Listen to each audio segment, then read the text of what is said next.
Well, hello, everybody, and welcome to another episode of Jim and Rob Overanalyze Movies, the live video podcast for people who love to talk about movies as much as they love watching them.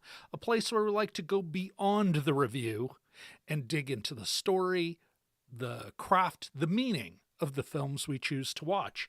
And that film today is The Greatest Beer Run Ever Told, or The Greatest Beer Run Ever. I'm not sure if it'll be the greatest beer run ever told. We'll get into that. But before we do, folks, I do want to quickly talk about last week's movie. First of all, ever since I've become even more of a Tracy Flick fan, anything bad she did was almost always prompted by terrible behavior by the responsible adults in the room, the teachers. Anyway, so I'm a big fan, and I think actually the director it's why he made the choices he did. That said, I've got two items for you. I will pin them in a link down below, but one, he shot the original ending. The ending that was in the book. Apparently it didn't test well, but I found it. It's pretty rough. It looks like a copy from a VHS. If memory serves, I think it even has the time code, but I will link to that YouTube video, again, in a pinned comment. The second item is, and this blows me away a little, but there's a sequel, just came out. Tom Perrotta, the guy who wrote the book, the original book, Election, wrote a second sequel, Tracy Flick Can't Win. And it answers the question we asked on last week's show, which is, what does she end up doing? What do we think? What is her job? I got it way wrong, but when I bring in my co-host with the most, we'll see what he thought originally. I thought she was going to be some elected official, something. That is not what she ends up doing, and I'm really excited to hear, before I tell you what actually she ended up doing, I'd love to hear everyone in the chat, and there are people active in the chat. We've got an active chat going, and of course my co-host with the most, and that would be Mr. Jim Chaboyko. How you doing, my friend?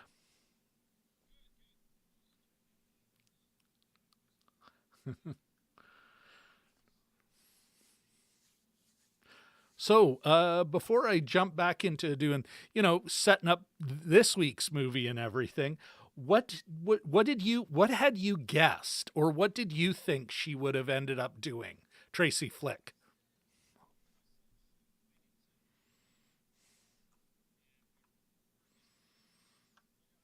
Yeah. Yeah. Yeah.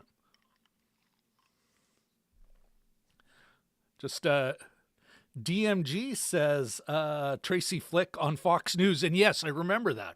Well, folks, Tracy Flick ends up becoming an assistant vice principal of a school, an assistant principal of a high school.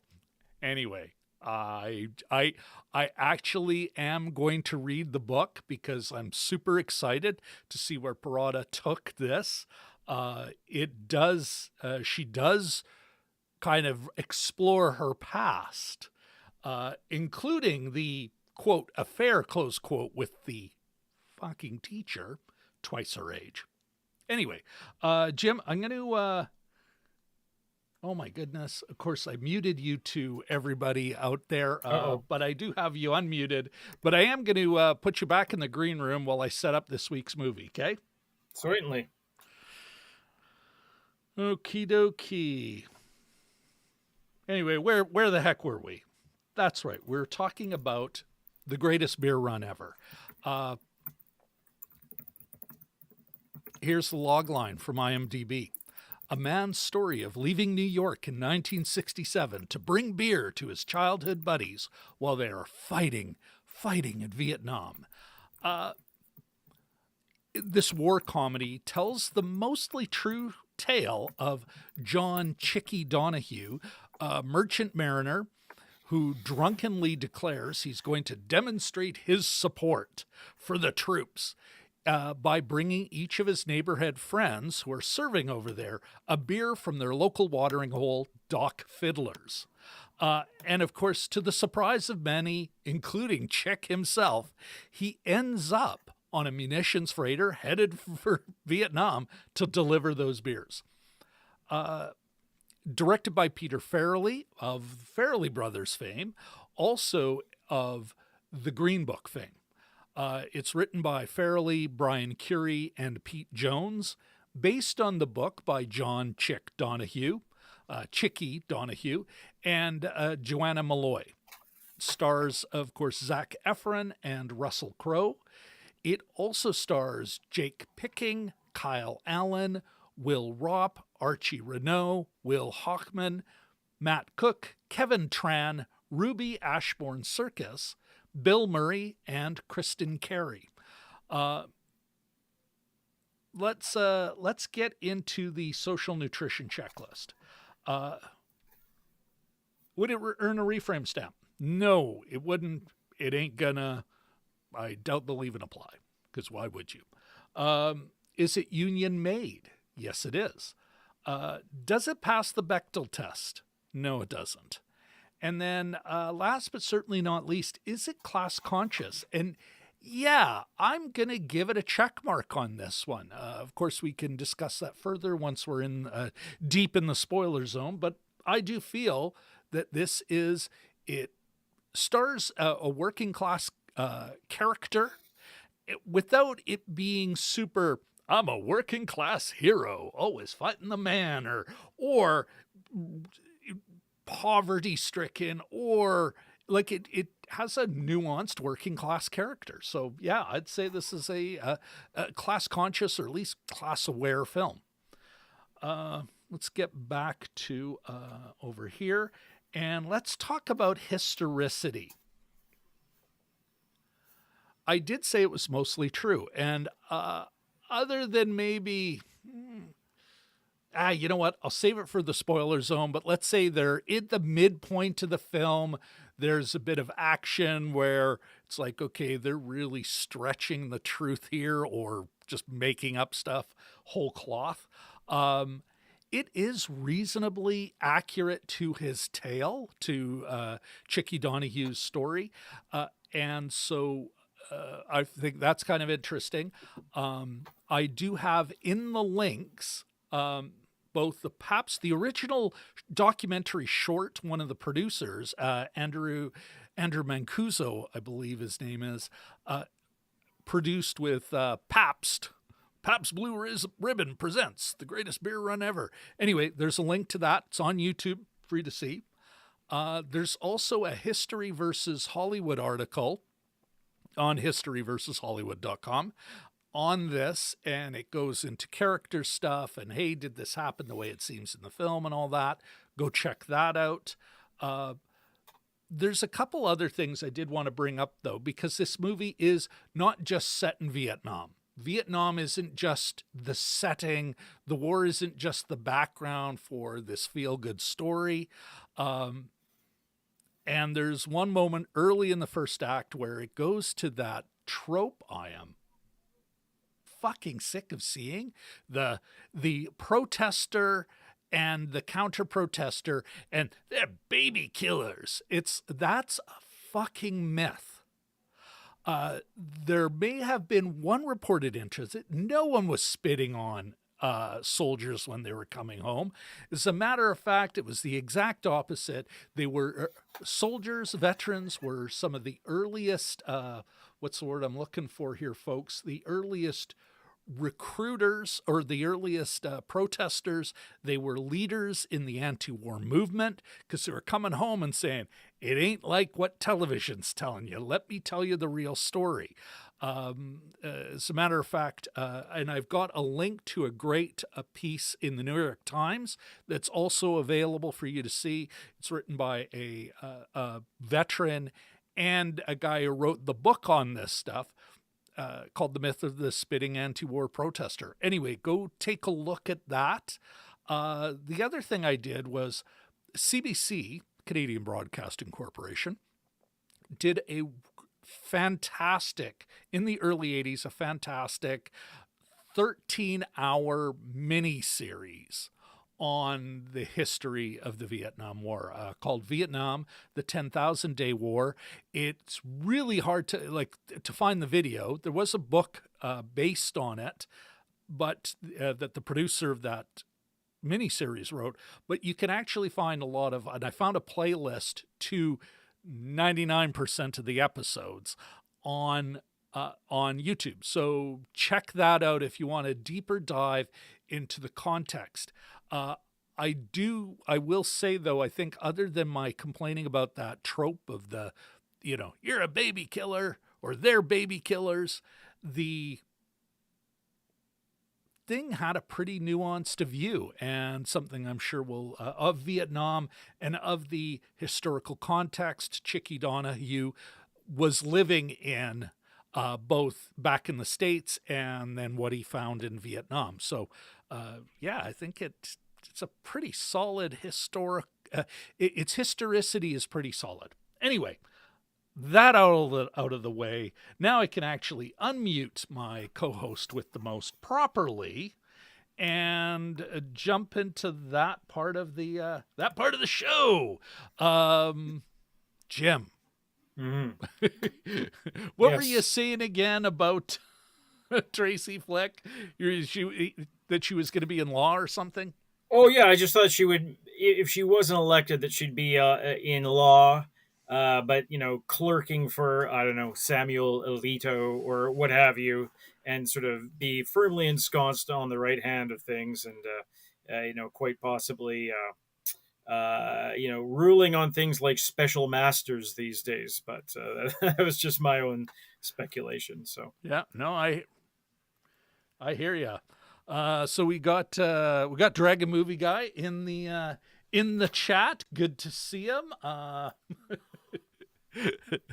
They had me a beer, they lost me at run. This is a good one. Okay, good to see you here, DMG. I also see, who do we got here?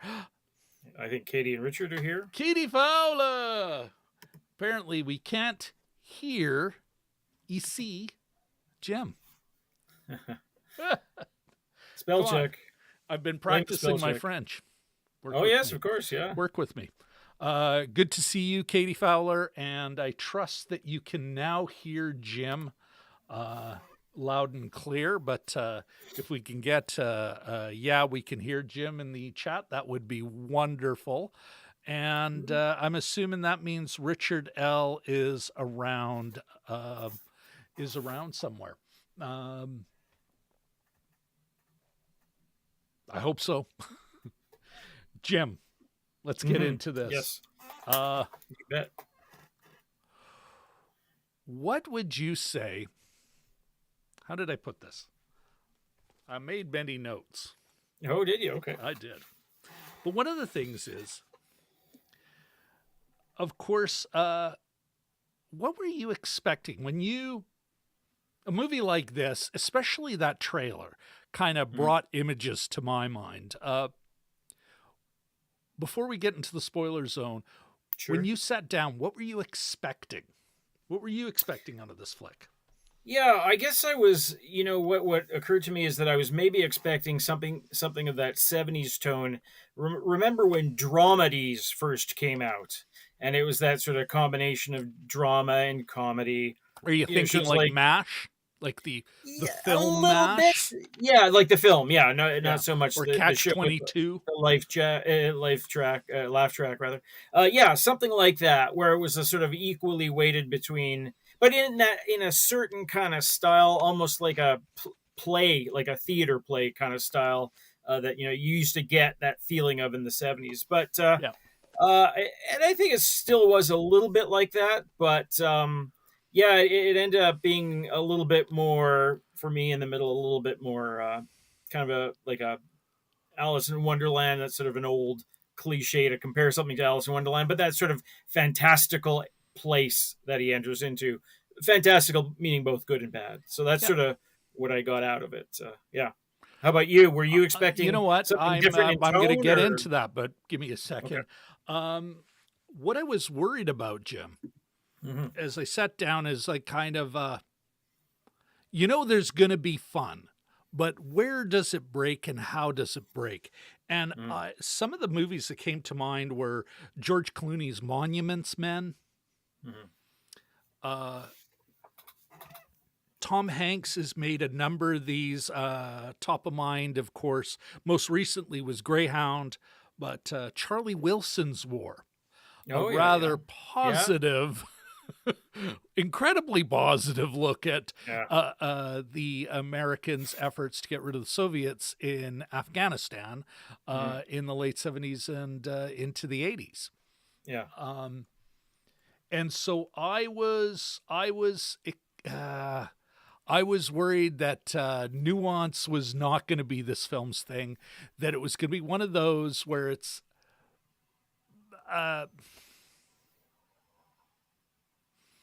not interested in, I guess the best way I can put it, Jim, not interested in nuance. Do you know what I mean? Like, and so I was really worried about that. I was sitting down kind of going, is this going to be one of those fun ones? Like Charlie Wilson's War is a great film, like a well-told tale. But at the end of it, you're like, wow, this is... were the filmmakers unaware of history at all? Like it's almost like a weird sort of tacked on ending, but he's still presented as this heroic congressman who, they got the Soviets out by how? Like financing the Mujahideen, and then like nothing good came of that. Yeah. This isn't to say that I'm pro-Soviet invasion on its borders. No. I mean, but there was no criticism of this great game playing, eh? And so I was a little worried about that. Or Monuments Men, where it's like, that's actually a pretty simple story. And I did not get that. I look at Rotten Tomatoes with only 40%, and I'm like, what? Why? I have a theory, but, by the end of the film, I was like, this is a lot better. It's got a lot going on. Anyway, with that out of the way, let's get a little deeper into this flick, and let's first of all, we are now, folks, entering the spoiler zone. Jim, we need some sort of motion control and graphics, like whoosh. Some sound effects, something, people know. Folks, how about one of those like a still life of a plate of fruit or something, but taken over the space of a month, so it all rots because it's spoiling. We're now in the well, that's inviting. That's the spoiled zone. Exactly. I think it's more like a speakeasy where we slide open the. Oh, yes. All right. Welcome into the spoiler zone. The darting eyes, What's the code word? Ooh, I'm really kind of liking that one. All right, let's take that off and let's jump right into it, Jim. Craft. Sure. What was noteworthy? I've got a couple of things, but as far as the actual, let's say, the nuts and bolts of filmmaking, what was noteworthy to you about this flick? A couple of things that I enjoyed earlier on, and they did one in the States in the American chapters, and they did one also in the Vietnam chapter.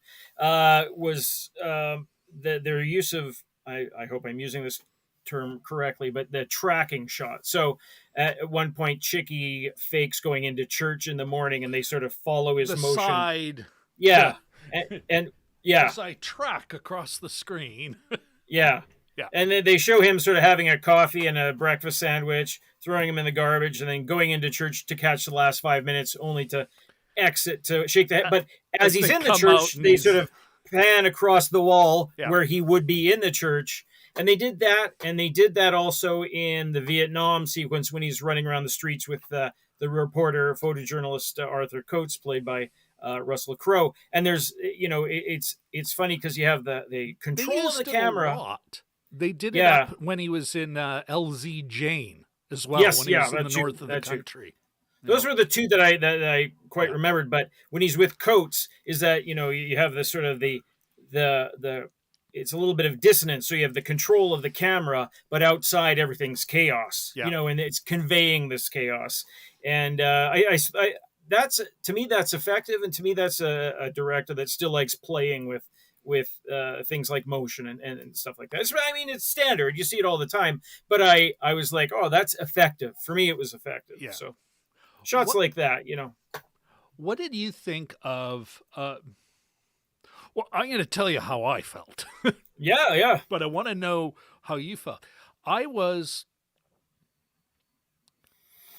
Okay, initially, first 40 minutes of the film, I'm like, wow, Zac Efron is really, like, killing it, but he seems too old.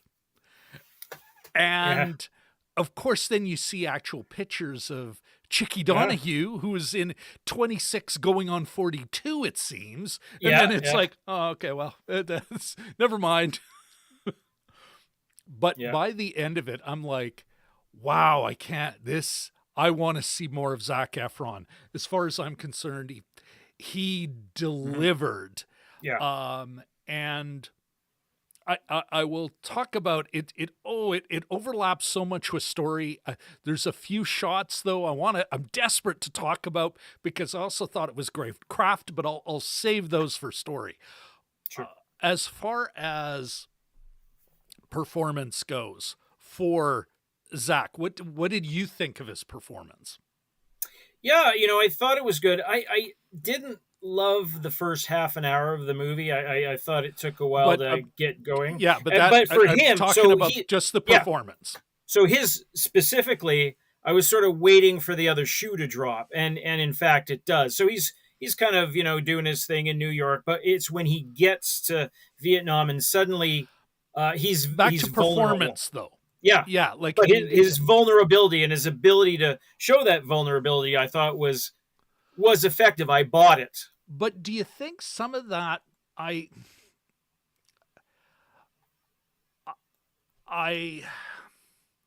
he lays the groundwork well. His character, he does.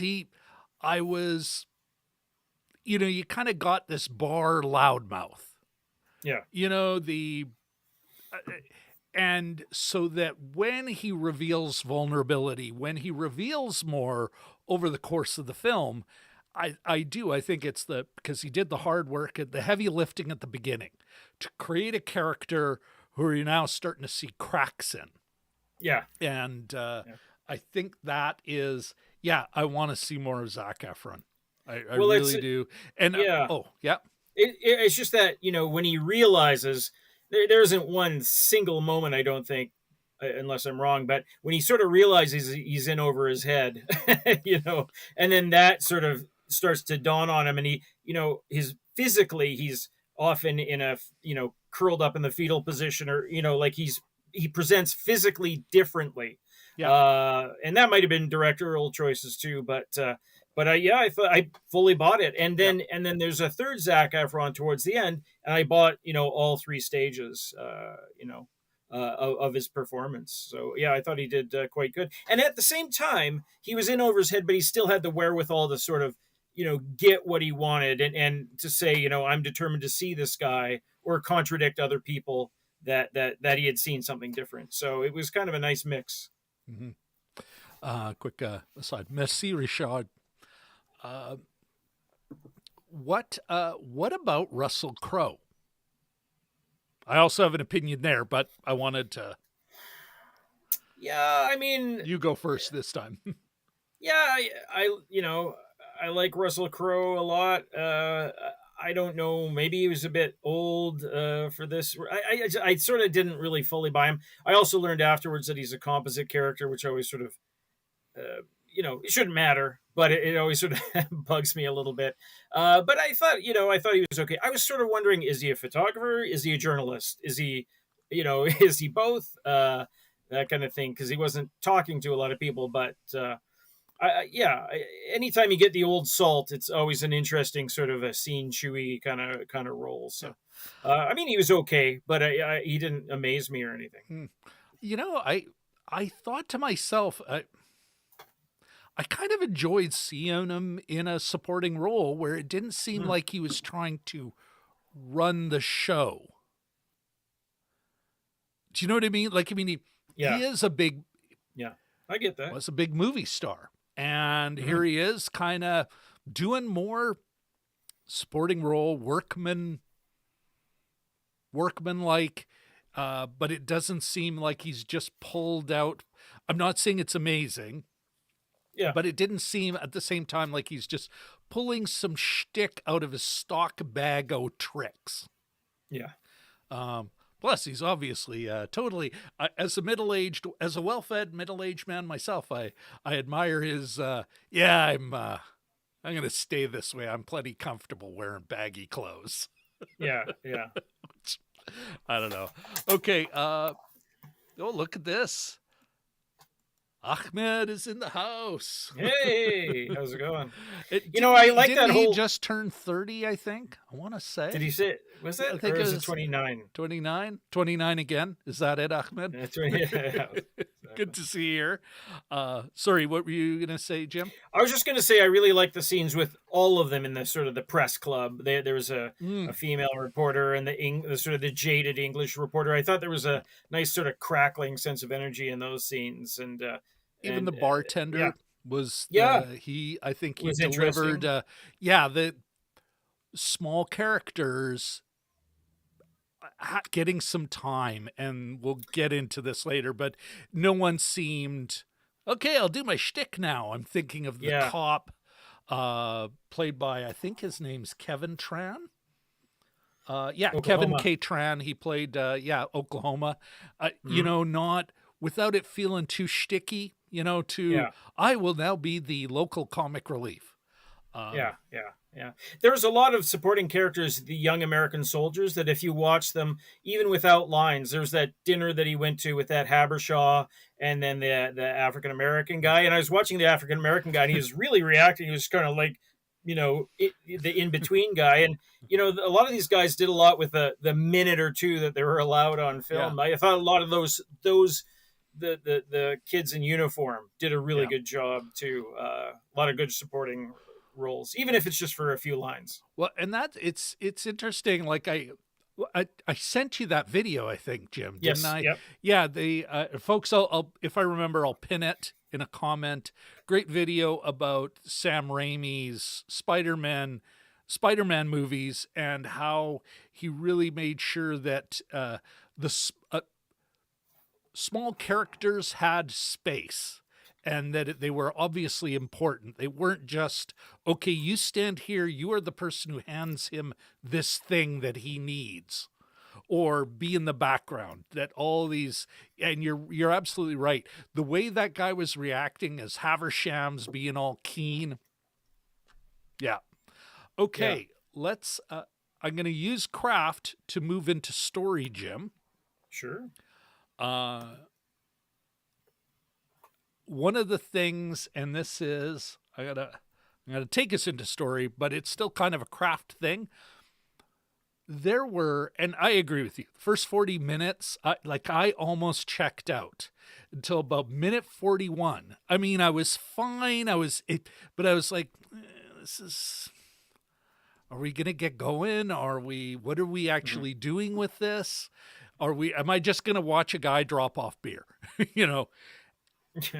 And then there's a nice, a moment, a good moment. He's made it to LZ Jane, and I'm not talking the action up. And yeah, they do the funny stuff, which is in the trailer, but there's another piece in that. And this, I think, summed up why I think I would say this film isn't great, but it has greatness in it. And they have this moment in that foxhole, the massive foxhole. And I can say, as a former member of the Canadian Armed Forces, who him and one other guy built a foxhole that big and got crapped all over it, because of course the whole idea is to make it tight so that something can roll over you and not fall into it. That thing was huge. But I get it. It's a movie. You're trying to get these guys into a tight location. But I can't even remember what the other character said, but he said something to Chicky, and he's just sitting there hugging his thing, and he reacts, and the camera just sits on him, and he just gets to react. And I wrote it down, and we start getting more and more of these moments where Farrelly and everyone else, how did I put it? They let the image, the action in the frame, the performance, and not the words, but just the performance, let it do its thing. Like they let it sit there for a bit, let you get the full impact. And I think that is the moment, just as you're describing, about 40 minutes in, where it's like Chicky realizes he might be in trouble, and that this is bigger than what his loud mouth and all his buddies back home might. Like, there's just this wealth of information in this moment. And that was like, I was like, oh, this is okay. I'll stick around for a little longer. And I think that goes to a whole bunch of things happening there. Great storytelling. Like, you don't get that moment if I'm not into the character. Like it may have been subtle, but by then I'm into him enough that the moment lands. It does hit. There's an emotional hit there. And as moments start to accumulate, and I'm thinking of, and again, this film was, you could see it may have had a tighter budget, but it's got a feature film feel. A lot of big wide shots, you know, maybe not as big and wide as Apocalypse Now, but it's not, I'm thinking Rings of Power, where it's like, okay, now we bring into the small set. You know, it always felt like I was in a real country or I was in a real city. It implied size past the edges of the frame. But, and I guess this is, boy, it takes a while to get going. Yeah. Like, and why do you, like, would you in this film do you think it could have used, like, maybe we could have gotten to the action a little further, or maybe there's some fluff in the second and even the third act that could have been cut, or did it really need that time? Because by the end of the film, I was getting misty. What do you think? Yeah, you know, it's basically a point A to point B to point A movie, and I have to say I enjoyed the point B part the most, being in Vietnam. But the thing is you're supposed to see him before and how he thinks, and then he gets to Vietnam, how the trip changes him, and then then back to A, how he presents when he's back at home, and he's less victorious and he's not raw anymore, and he's really sort of a character has changed. Yeah, he's learned a thing or two about the world and what he had thought and that sort of thing. The initial part A, he's got a tough family life, and his dad comes down on him, and there's family tension, and there's a lot of that sort of typical New York, hey, I'm walking here kind of energy, and I just didn't need it. And the family sit down dinners that ended up in screaming matches, I don't really think advanced the film at all. You're supposed to see him as he's a little bit lost at the start. Yeah. He's a little bit down. He's sort of in between gigs with the Merchant Marine. And I think there was probably a better way to utilize that. But the whole character of the father, I don't think was particularly interesting. The arguments back and forth, the family dynamics. I didn't really buy that. I didn't buy very much his relationship with the sister, especially at the start. I just thought it was really... felt really bloated, and then it becomes an entirely different movie when he gets there, and everything's, there's chance meetings, and there's you know, it was like Some some of of the which big apparently classic actually epic. happened. Yeah, Like, exactly. But just things like elephants, you know, wounded yeah, by napalm, walking across like this crazy, like I'm just going to walk in the middle of the night to this yeah, next thing, and his encounters. There was a little bit of this kind of weird epic journey. If you ever see the director's cut of Apocalypse Now, they get to it like sort of yeah, like an implied haunted French plantation, and not really haunted, metaphorically haunted, but you know, there's all this weird journey, and American filmmakers seem to be really into the sort of notion of Vietnam being this really weird trip, man. Maybe it was because of the counterculture of the time, the introduction of drugs and that kind of stuff, but yeah. Hey, is he smoking a J? Like right out in the open. yeah, I don't think you would have seen that in a World War II movie, but yeah, yeah. yeah. Well, I'm wondering, and quickly, I am more warning just about pacing. I agree with you on some of Yeah. that, and maybe that's part of why the first act kind of goes so slow. Is Mm. that we feel. And this is going back to what I was complaining about during the historicity conversation, the baby killer thing. Like where that first act, it's almost like they're, okay, we got to establish all this stuff, but we've seen it all before. Yeah. You know, especially the baby killer one. Do you have no unique way of giving us this flavor of his life before he goes without it feeling like, yeah, that the daughter is the one who's against the war, and it's like, really, why not a brother or something, you know, or why not the sisters against the war? There is another brother. I want to say there's, Yeah. you know, we don't see any of that pushback or even that questioning until, like, there's one character at the beginning who kind of does. There's another character who we only meet in flashback, and he's talked about, and he's really important, the Tommy Minogue. Yes. And he is, what's the word I'm looking for? He questions. But yeah, it and there it's starting to feel more real. But that first act, it just kind of like, oh, we've seen this movie before. And maybe that's as simple as that. Is we've just, at the same time, it's not like people weren't going through this. Opposition was starting to increase over the course of the 60s. Every war has that horse shit about, if you're not for the war, you're against the troops. Wait, what? You know? Yeah. And who knows? Maybe that's it. Like, I mean, I don't know. Yeah, it's tough. Even I think later, you needed that. I think you needed that initial part in New York if only just to show. I wouldn't say death cults a little bit much, but the sort of the raw, whatever, you know, stand up for the president. What the president says is true, and there was support for the war, and you know, it was a hard time to be a young person if you had differing views in the late 60s, early 70s. But you know, you really have to stand up for what you believed in. But they were sort of fully socked in, even with the evidence of the kids dropping around them.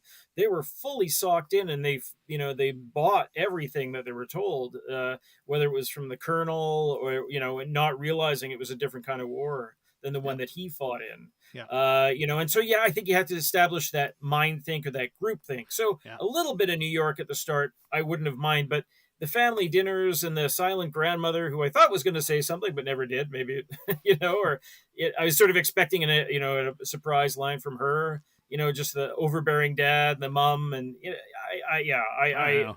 I gotta yeah, it admit, I was, had some like, it's like, if he literally does, he comes off a ship and says, "Well, I'm gonna go drink, and then I'm gonna cash in my chips and sleep here rent free." I too, in the 2020s, as a father, might go, "You're sleeping your life away.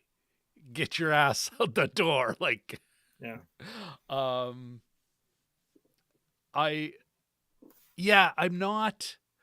Yeah, I think that's that's the weakness in this story, is that setup. And Mm. maybe it, who knows though, Farrelly, etc. Maybe no, we need as much time with Chick pre Vietnam as we can.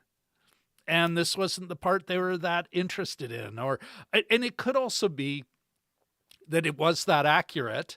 And Chickie Donohue was, literally saying, no, that's how we thought. And then there were some people who didn't think that way. And we thought they were assholes. And, Yeah. we sat in a bar and told each other how smart we were, our focus group of 8 on bar stools, and our leader, the one who's giving us the beer behind the bar,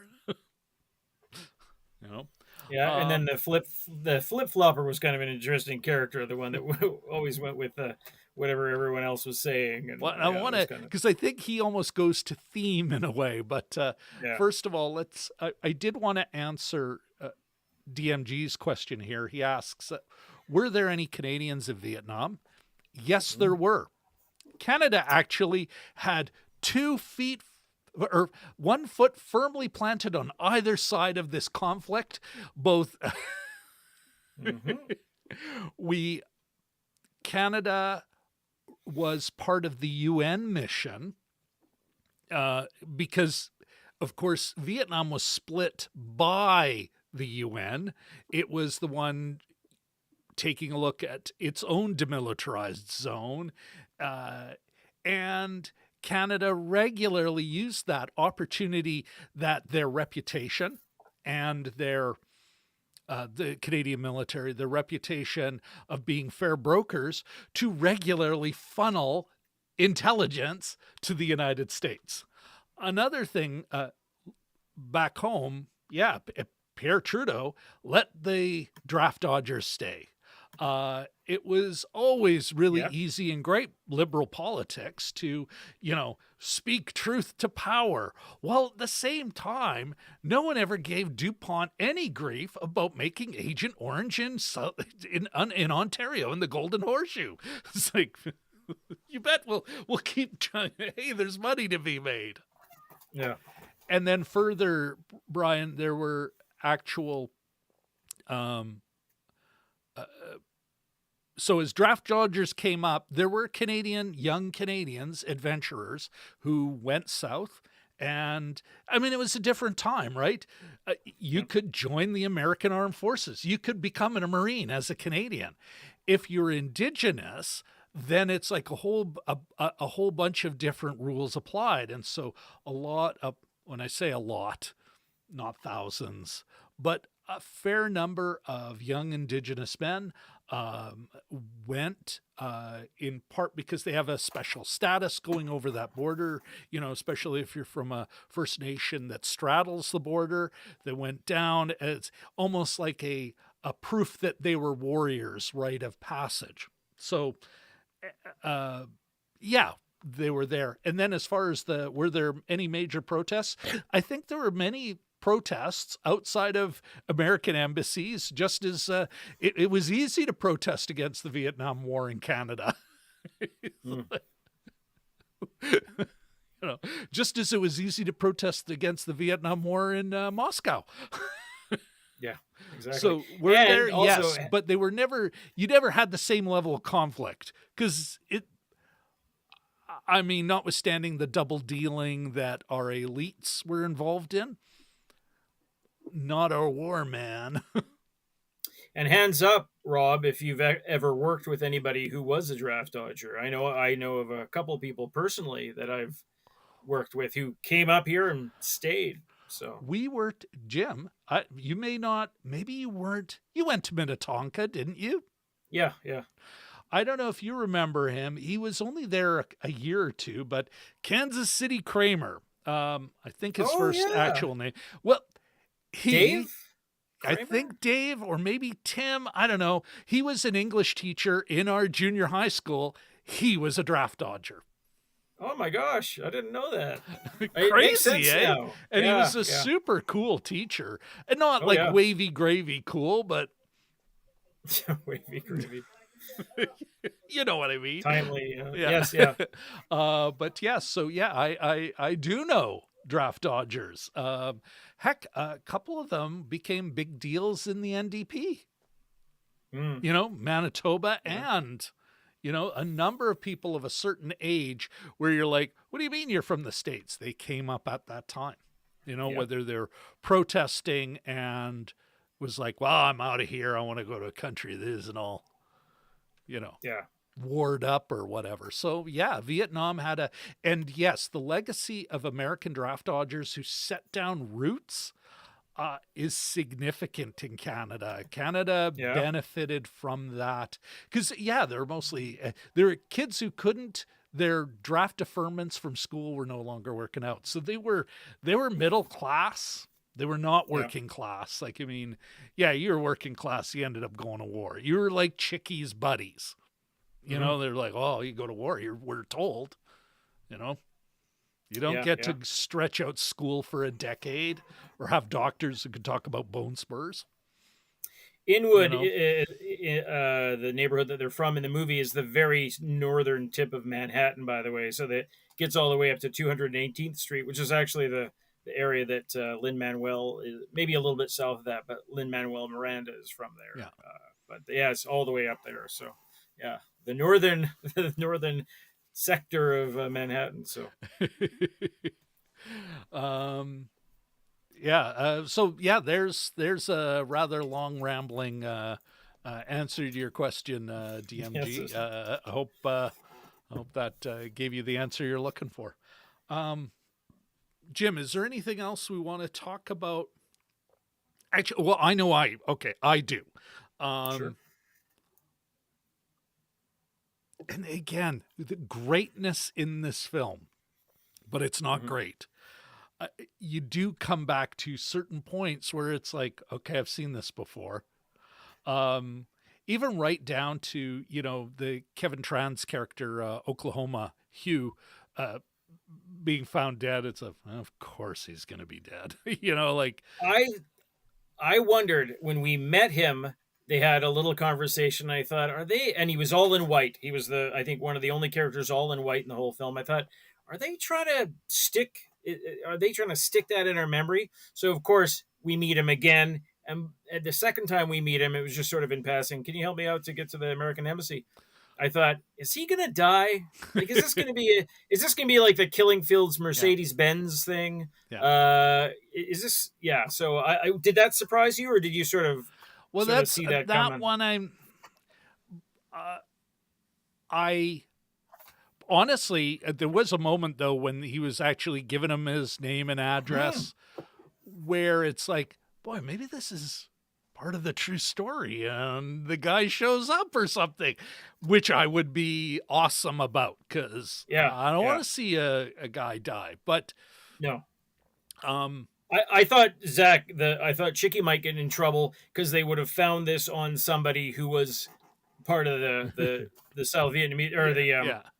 you know the Yeah, they're Vietnamese too army. busy blowing So holes in the embassy to yeah, cover exactly. up the fact that they Oh, they they just walked couldn't in the screen secure. door. Exactly. Yeah. Stupid dog. Another Simpsons exactly. reference for you folks. Okay.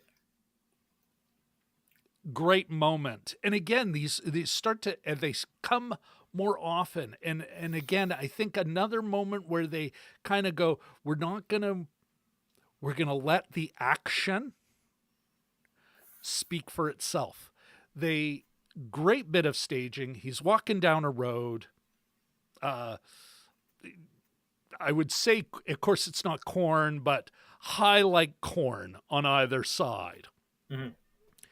Little girl comes out, reminiscent of the little girl who had been attacked by napalm or burnt by napalm running on Yep. a street. Very an iconic image.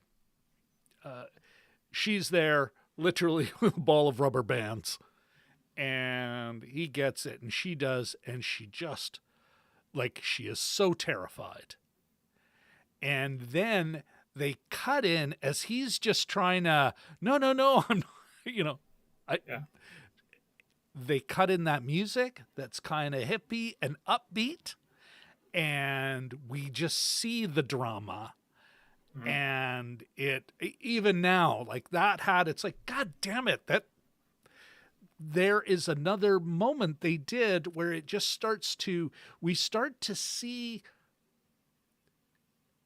Chicky being affected by what's actually going on without him,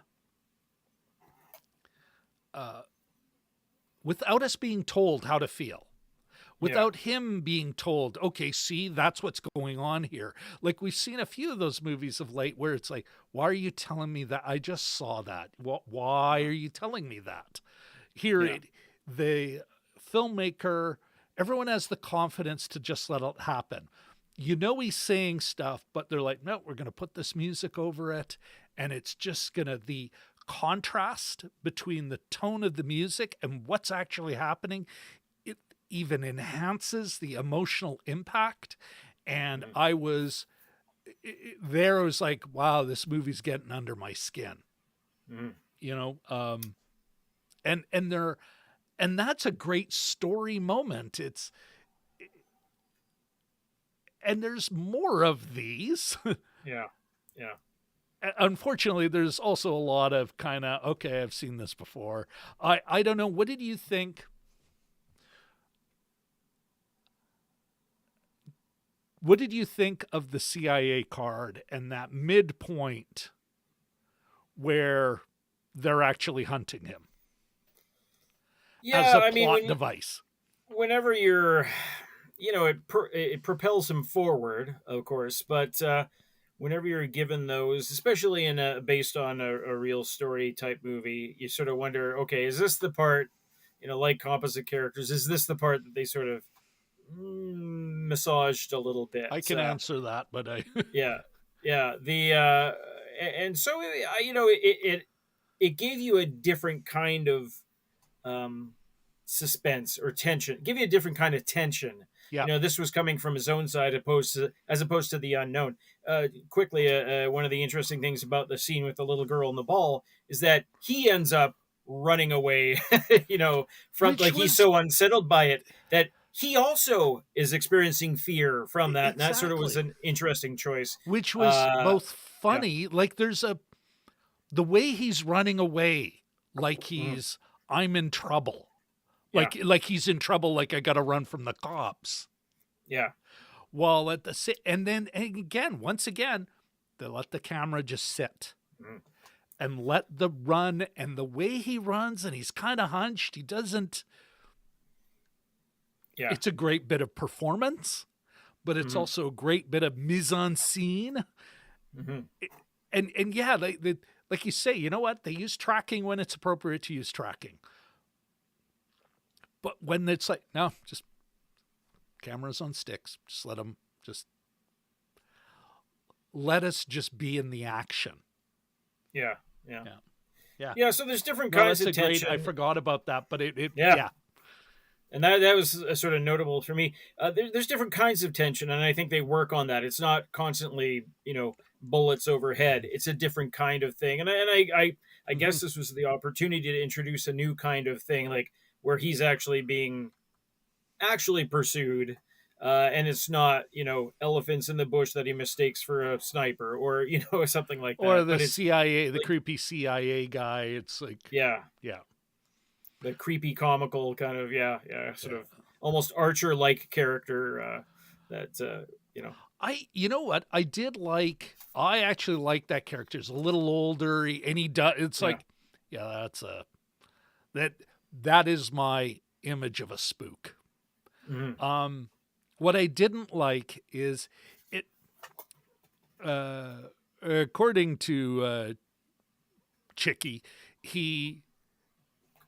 some may have thought that, and he never really let them, some soldiers, because of the way he dressed, may have thought that he was in the CIA, but he never played it as a card. His card in country was the stepbrother. I gotta go. Like he had, Chicky Donohue had no problem bullshitting. to get Yeah. to his next location. But he never got flights because, he just was like, yeah, no, some may have. And he never disabused them of that notion. Some may have thought, but he really did. He had a sob story, and that was the thing he did. And I think it's a weird moment, like in the helicopter, we know this stuff happened, but it's also one of those things where it's like, we know it happened. And is it necessary in this film? Was there another way they could have had that scene? But and I think then the way they shot it as the guy's falling out of the helicopter, and it's like, that's the falling guy in like from 9/11. Like that, that imagery is there. Like, I find it hard to believe that they weren't going, yeah, this is what we want. I've not seen that before in that kind of movie where it was sort of not from the helicopter, but almost midair. Like you're sort of, as if you're sort of watching the progress. And I sort of, you're right. I think about the scene with the little girl, how they let music overtake that scene and it added to it. I think they sort of they showed the man falling and they used a little bit of a pop song. I think that sort of diffused that situation a little bit, which is truly horrific. I mean, how do you bounce? It's like that Casey Kasem, how do I change tone? That it's hard to bounce back from a moment like that. But I think they took a little bit of the sting out of that. I thought it was actually like, just with the music choice, they sort of, it was almost like an ironic music choice. I can't remember what the song was. That's why I thought it was to enhance the emotion. Okay. I just think, let's say we just had a bunch of screaming. After it, well, okay, the screaming's over. Yeah, little girl's upset. He was trying to diffuse it. That wasn't working. It's a great actor's moment. Yeah. Screaming mother. But another thing we've seen in a million Vietnam movies. Yeah. And I do, when you do that upbeat thing, it's dissonant. But I'll have to watch it again. Great things is we both saw it on streaming, so yeah, price is right. You can't play it, pull it up again. Yeah, not gonna get charged. So. I end up subscribing from Apple for a bit. Yeah. Let me ask you. I think it's time to go into meaning. Sure. In part because we're already an hour in. But before we do that, this will be another opportunity. Do a little bit of housekeeping here. First of all, beg everyone for a like, a subscription, and then, of course, last but not least, Jim, will you do the honors? Ring that bell, folks. Of course, if you want to stay connected with Jim and I've got our social media links in the description. Of course, both Jim and I are active on Instagram and Twitter, and would love to hear if you've got more to say about this flick. Love to hear or any flick that you think we should cover. Hit us up on social media. Jim, last but certainly not least, before we move into meaning, why don't you tell us about what we're watching next week? What are we doing next week? It's a little different. Yeah, we're going to be taking a look at the next several episodes of The Rings of Power. That's right. And, episodes 4, 5, and 6, as a matter of fact. Catching up with Durin, Elrond, and all the folks in this wacky situation comedy. Yeah. This zany adventure, these zany times they have. I've been kicked out of Rivendell. I have to move in, Durin. Oh, no. Oh, my goodness. You have an elf living with you? Who ate my head cheese? Oh, Elrond. I'm imagining dwarves would eat head cheese, but anyway. Anyway, yeah, folks, that is what we're doing next week. we are going to be doing 4, 5, and 6. The first time we've done a TV show, so look forward to seeing there. And we will be wrapping it up. But we'll save that announcement. We are going to do a wrap-up of it, even though I may be away for most of October. But we will save that for next week's announcement. All right. Back to this, the greatest movie, the greatest beer run. It is a great title, actually. Yeah. I always add words to it, which is why I struggled with it last week. I was like, oh, no, I put in too many words. But anyway. Yeah. Let's talk about meaning, Jim. Sure. And I think we kind of left on a great note. I think there are a few themes going on here, but we left on a great note in story talking about that guy getting shoved out of the helicopter and that 9/11 reference. Let me ask you this. What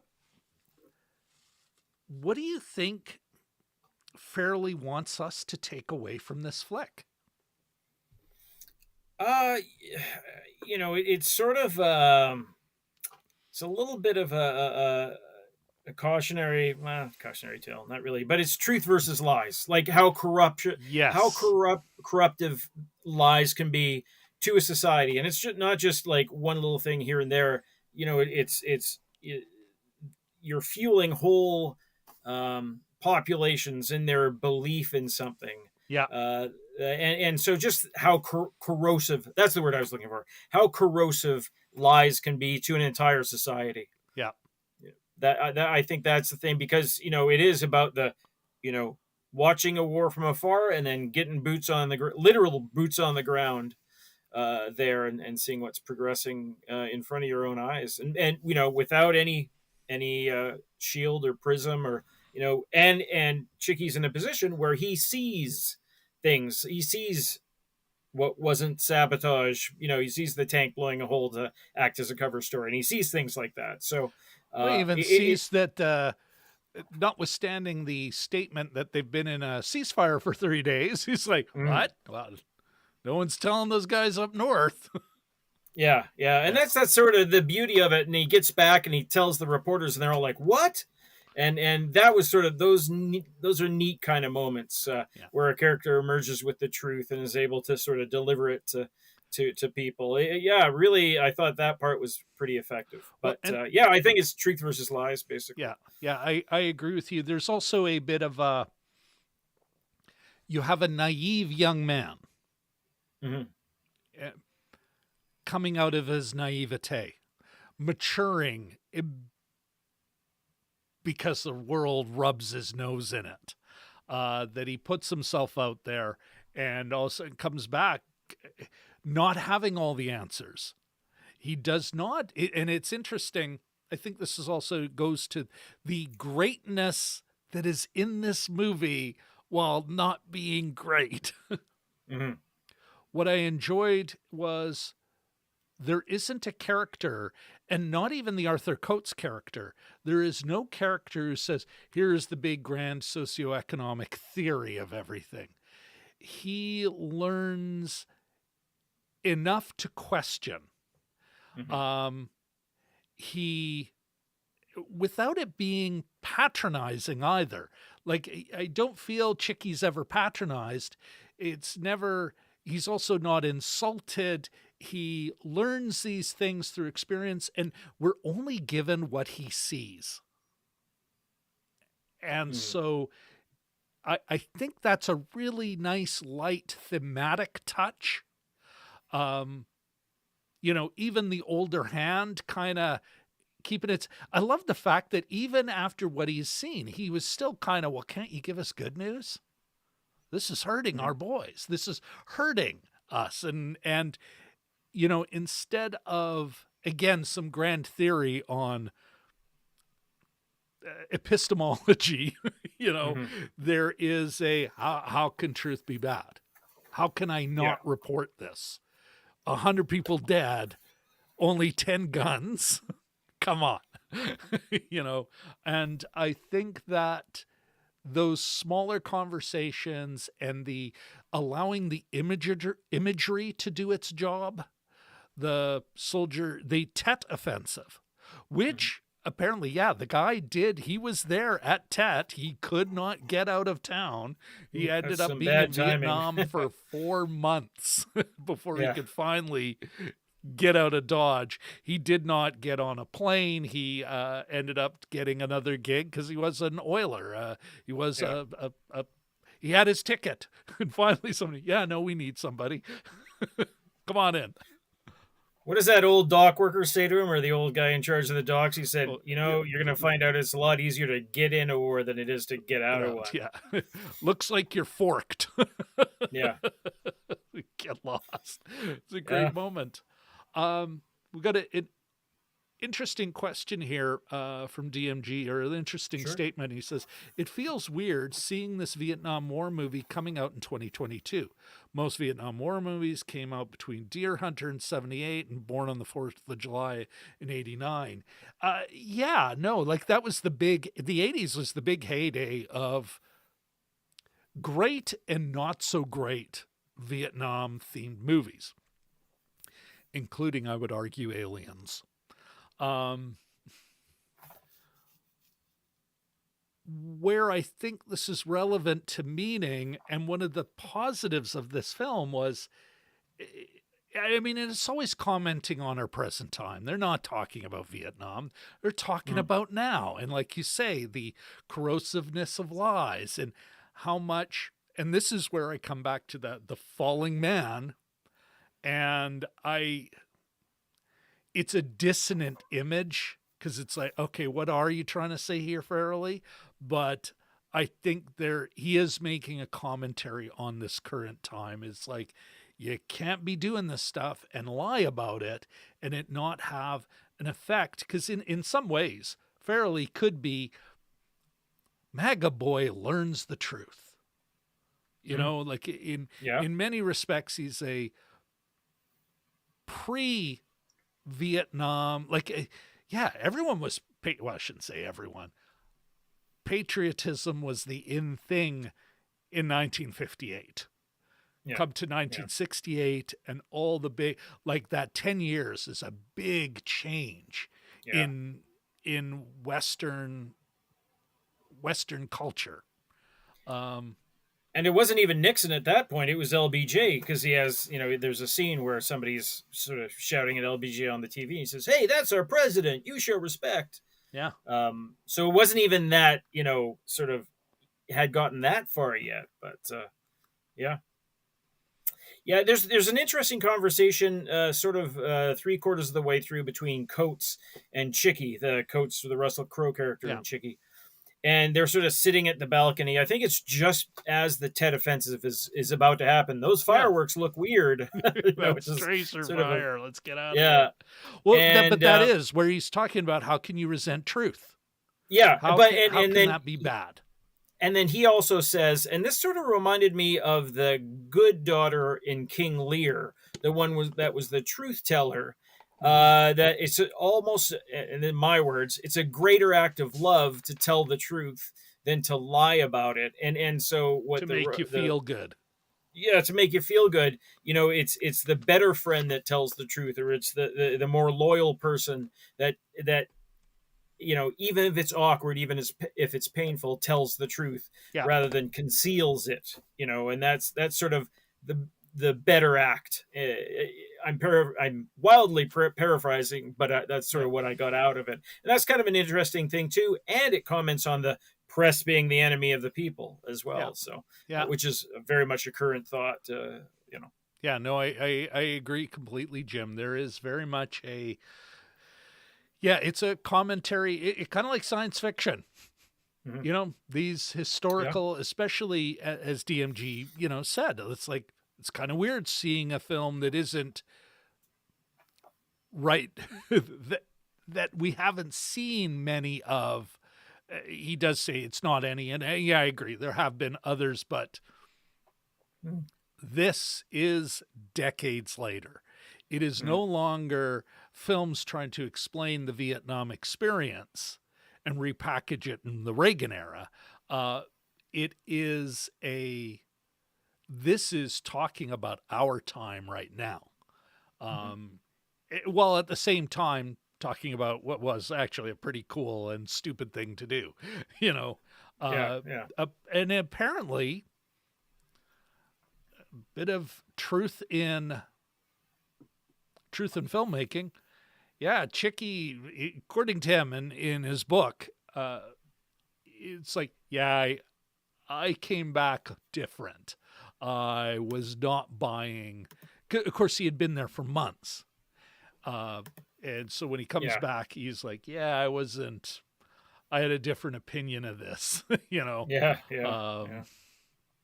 And so I think, the film Farrelly manages to restrain himself from presenting the Colonel as the bad guy.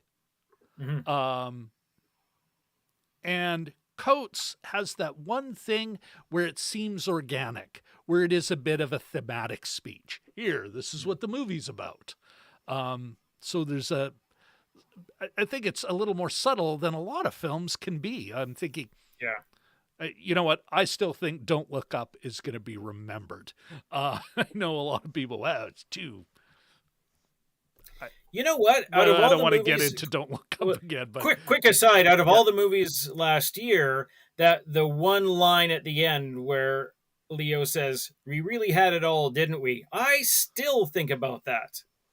Still, like that was still an awesome line and a good way to end, and devastating too. Yeah. Oh yeah. Yeah. Absolutely. Anyhow. But it's very much, and of course this one's confined to its time because it's based on a real thing that happened in a real era. So I think that's the sort of, they're constrained to that. So that's why Vietnam in 2022. So let's.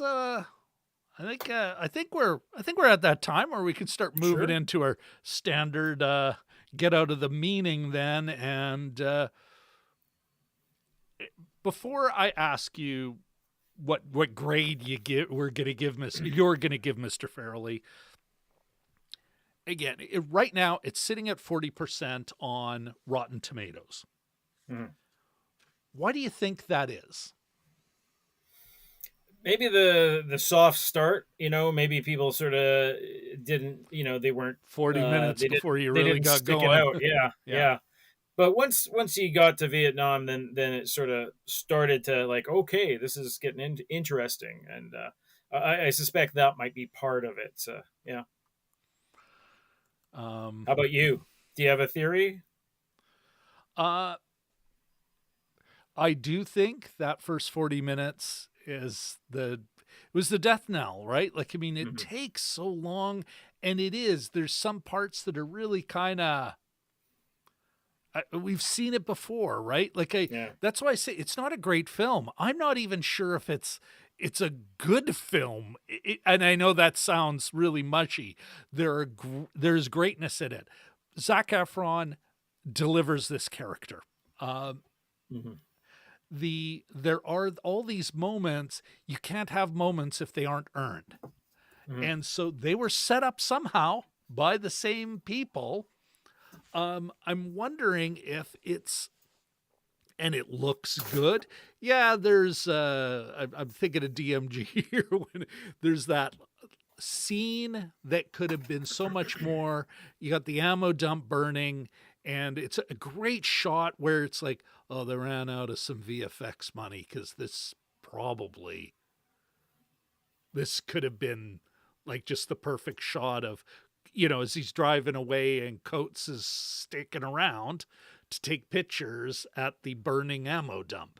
And it's like, but the VFX kind of took me out of it a little. It's like, wait, why is that? That doesn't look right. I'm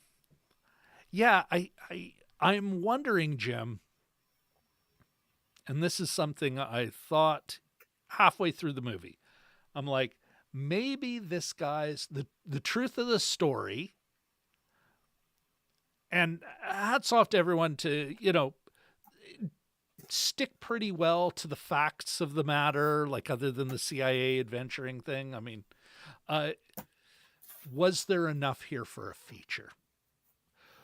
Or could they have instead, like in many respects, this is Good Morning in Vietnam, or it could have been another Good Morning in Vietnam. Just was there enough here? Oh, excuse me, terrible belch. Was there enough here to actually have a feature? Never mind a 2 hour and 10-minute feature. Like it's not a short ass movie, to quote the great SNL player Pete Donaldson. You know, Davidson. Yeah. Davidson. My apologies. It's okay. Thank you for correcting me. Yeah, well, there's a line that the English reporter delivers. He said, I think it's the English reporter. He goes, "But they already have beer here." He goes, "Yeah, but this is American beer." And then they look over and there's a guy drinking a Bud. But, that's sort of, there's a little bit more to having it delivered. And the funny thing is, in the documentary, they say how grateful the guys were to see somebody from the old neighborhood. And they don't really play that up in the movie as much as they could have. Yeah. Like a lot of people just, like, he gets screamed at by a lot of guys from back home. And it's sort of doing. After the 10th or 11th guy is shouting at him, he's like, maybe this wasn't the smartest thing. But so they could have, there's certain aspects they could have played up a little more too. Because, on face value, the premise is a little bit thin, but, but they take from this, they take that sort of truth versus Well, was that it? Truth. Maybe they should have had a little less truth, or it just, by the end of it, I'm like, I'm not 100% convinced that there was enough here for a feature film. That may be it. Or maybe the first act needed something so that when he goes home, like he has this conflict with his sister, but what if there is more of a conflict and he's got to face something at home? And, or something to be, because there was a moment, there's like 3 endings in this flick where you could have ended it there. There's your, oh no, we're going to do some more.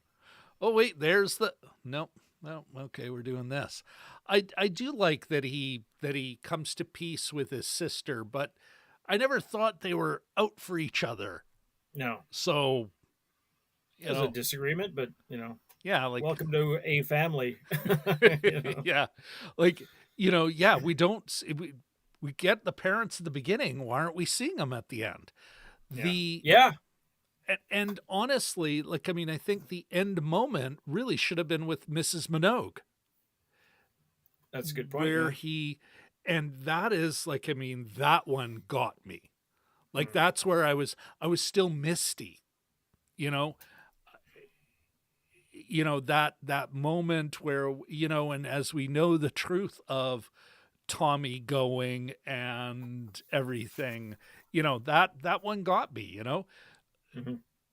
Yeah, that they could have ended there, but it could be just, I may have to watch this again just to kind of try and figure that out. But greatness in it, but not a great film. So I hear that. And maybe, the more, well, the pro critics are going, they were checked out halfway through the flick, because I get that. It's all you have to do is watch shit all day. Once in a blue moon, there's truly an amazing film. Makes sense. All right. With that out of the way, and DMG talking about how Colonel Sanders was screwed over.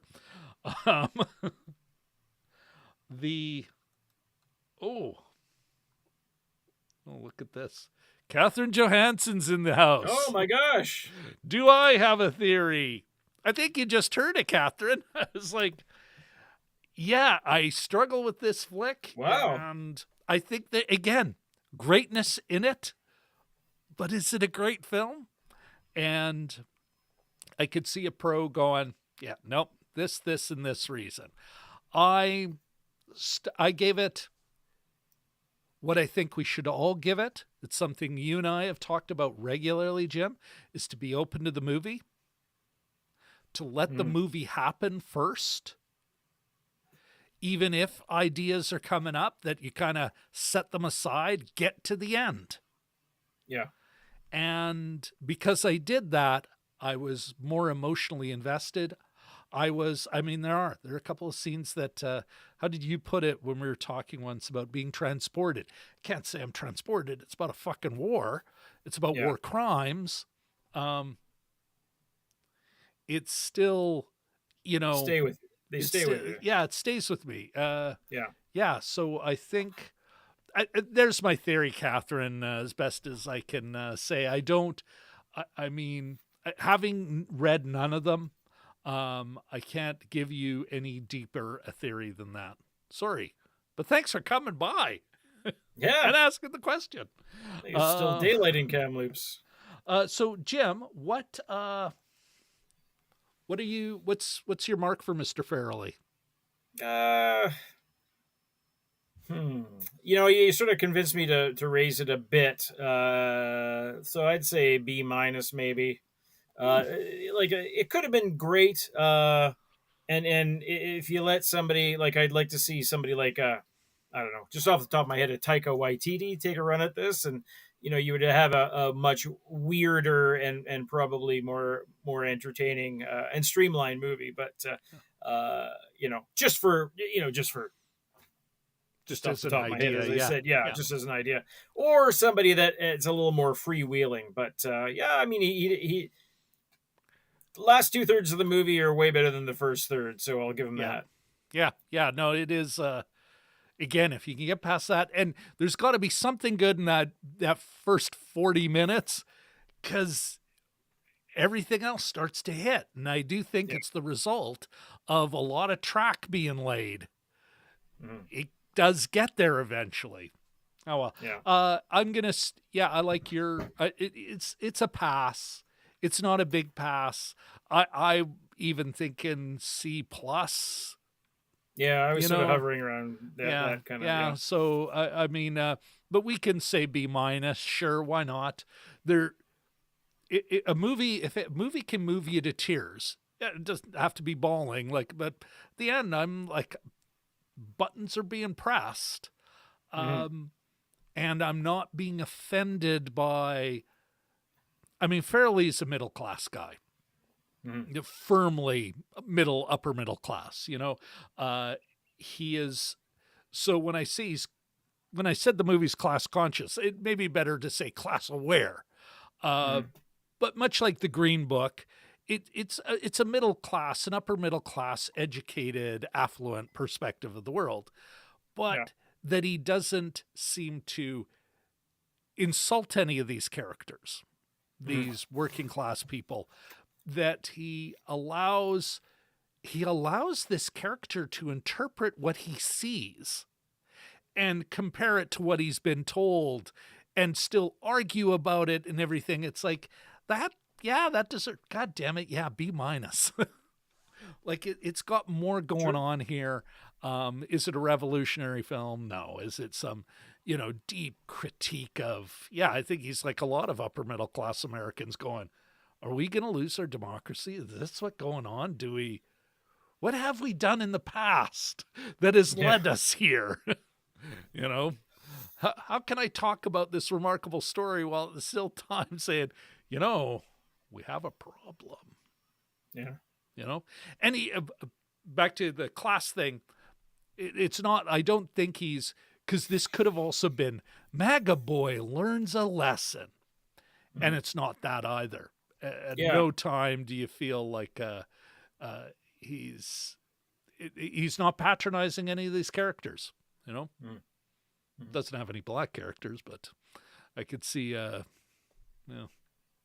guess there's two, three, maybe. Oh well. All right. DMG brings up the comment. Kind of brings up the current issues of civilians in war zones, like the Americans caught up in the Ukraine war zone.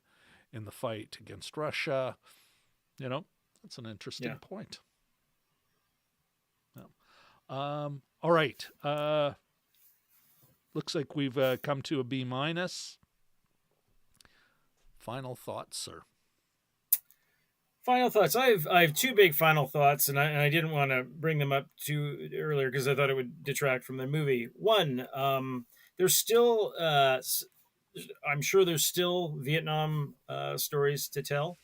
One of the po- post-it notes on the post that Russell Crowe's character points to and says, these are people we lost. One of them Yeah. was Dickie Chappelle, who was a woman, a photojournalist, and she was known for wearing the slouch hat, having the horn rim glasses, the pearls, all out in the field.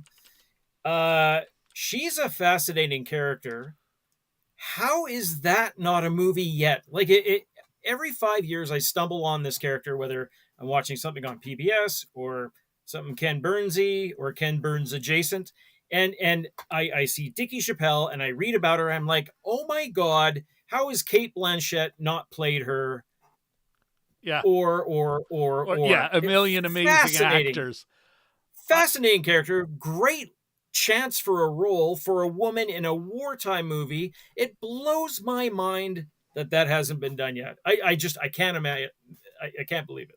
Anyway, I found it, so that's a great. I'm glad you brought that up. So I looked it up as we were talking there, and I found a link to a Milwaukee PBS, their YouTube channel, and they have a documentary. It is called, bear with me, Behind the Pearl Earrings: The Story of Dickie Chappelle, Combat Photojournalist.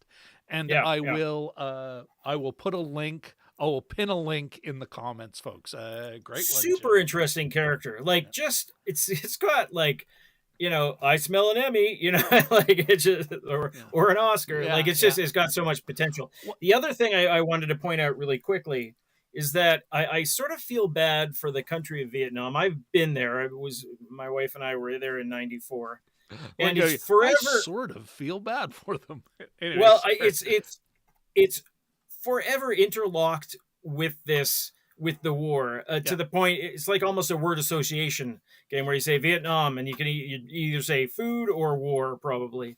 But I'm gonna make it my mission in the next year to find a Vietnam movie that's translated in English that's not about the war to watch, because virtually that's a great idea. You look at Korea, and that happened, it ended 20 years before Vietnam ended, say, 22 years or 23 and years. And it didn't last as long. Wasn't as controversial, but Korea has its own identity outside of that to this point. And it's got its own cinema that's very well thought of. We've had a wonderful time taking a look at a few Korean films. TV shows, guy won an Emmy for Best Actor, so they've really... They're their own thing, but for Vietnam, Space Sweepers, Jim. Yeah. But for Vietnam, they're constantly being. I know we've watched better Korean films, better, but I got to admit my soft spot. But number Space one Sweepers, on the list so far is still Space Sweepers. Yeah, sorry, but that's it. That's all I wanted to say is that most of the people, they're known as a very demographically very young country, so even most of them never experienced the war. There's got to be stories other than the war, or even remnants of the war, or effects of the war, and like a rom-com or something like that. I would love to watch. So I'm going to make it my mission to, in the next year, watch something Vietnamese that doesn't have any connection to the war. That's a great mission. I think that's a great final thought, Jim. Thanks. I am a middle-aged white man. I could continue to talk, but I want to leave it on that and welcome our last chatter, another great friend of the show, the Brockup side, Cody Brockup, who's asking us, what's crack-a-lackin'? Well, dude, we're wrapping up here, but thank you so much for popping in. And of course, I've got to ask this one more time. Please subscribe, and ring that bell. Anyway, again, everybody, next week we are taking a look at episodes 4, 5, and 6 of The Rings of Power, and we will be finishing it off later in the month.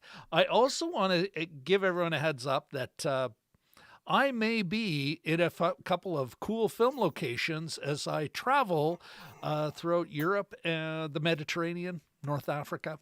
Anyway, so love to hear your suggestions on films set in France, in Greece, in Egypt, and last but certainly not least, Germany. Although I will be at a castle now, that has been recently confirmed, where they shot Whoa. Name of the Rose. If anyone Oh. remembers that Sean Yeah. Connery classic. Alrighty. Name of the Rouge. Name of the Rose. The Invisible Man. Sorry. Uh-oh. Alrighty. Good night, everybody. See you, folks. Okay, bye-bye.